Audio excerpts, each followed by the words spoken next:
नमस्कार दर्शकों, स्वागत है आपका फोर्साइट्स टीवी में। मैं हूं आपके साथ आशुतोष। लोकसभा में विपक्ष के नेता राहुल गांधी ने मंगलवार को केंद्र सरकार को आड़े हाथों लिया है। उन्होंने कहा है कि देश भर में पिछड़े समुदायों के योग्य उम्मीदवारों को शिक्षा और नेतृत्व से दूर रखने के लिए जानबूझकर अयोग्य घोषित किया जा रहा है।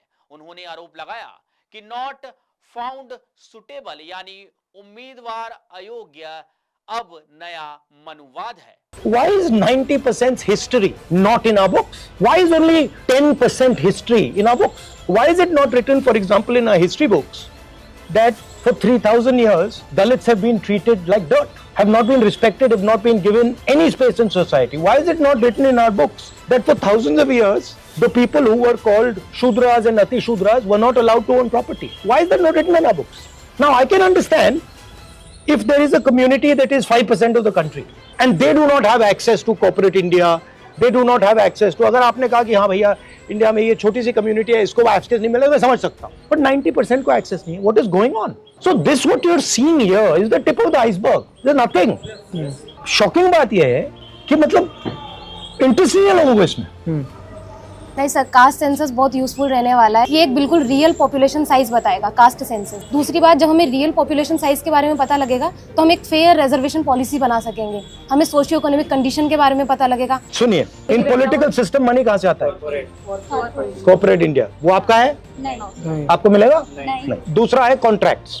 ये जो इंफ्रास्ट्रक्चर बनता है, तेलंगाना में हमने चेक किया, सारे के सारे कॉन्ट्रैक्ट्स की लिस्ट निकाली और हमने देखा भैया ये कॉन्ट्रैक्ट्स किसको जाते हैं। एक भी कॉन्ट्रैक्ट दलितों को, आदिवासियों को, पिछड़ों को नहीं जाता। कैसे पॉलिटिक्स करोगे आप?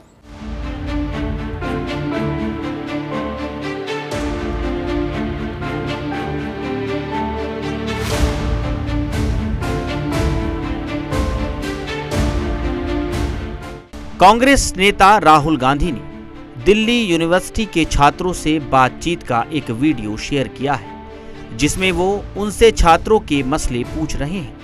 राहुल गांधी ने ट्वीट करते हुए लिखा, नॉट फाउंड सुटेबल, NFS अब नया मनुवाद है। SC, ST, OBC के योग्य उम्मीदवारों को जानबूझकर अयोग्य ठहराया जा रहा है ताकि वो शिक्षा और नेतृत्व से दूर रहें। बाबा साहेब ने कहा था कि शिक्षा बराबरी के लिए सबसे बड़ा हथियार है, लेकिन मोदी सरकार उस हथियार को कुंद करने में जुटी है। उन्होंने लिखा, दिल्ली यूनिवर्सिटी में 60% से ज्यादा प्रोफेसर और 30% से ज्यादा एसोसिएट प्रोफेसर के आरक्षित पदों को NFS बताकर खाली रखा गया है। ये कोई अपवाद नहीं है। IITs, सेंट्रल यूनिवर्सिटीज, हर जगह यही साजिश चल रही है। NFS संविधान पर हमला है। NFS सामाजिक न्याय से धोखा है।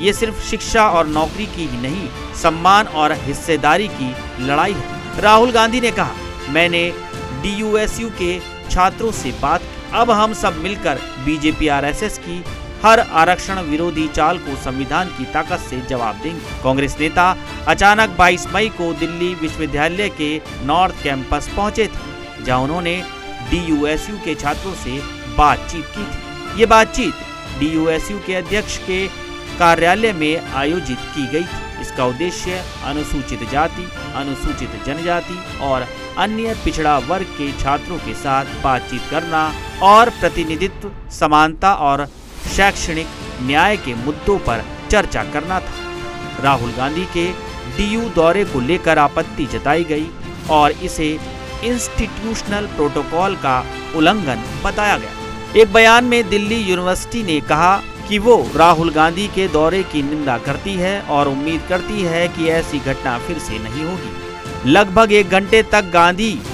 के ठहरने के दौरान सुरक्षा कर्मियों ने इलाके की घेराबंदी कर दी थी, जिससे एक प्रमुख छात्र संगठन का कामकाज बाधित हुआ। वहीं अखिल भारतीय विद्यार्थी परिषद ने सोमवार को DU में छात्र सम्मान मार्च का आयोजन किया। विरोध प्रदर्शन का समापन DUSU कार्यालय के बाहर राहुल गांधी का पुतला जलाने के साथ हुआ।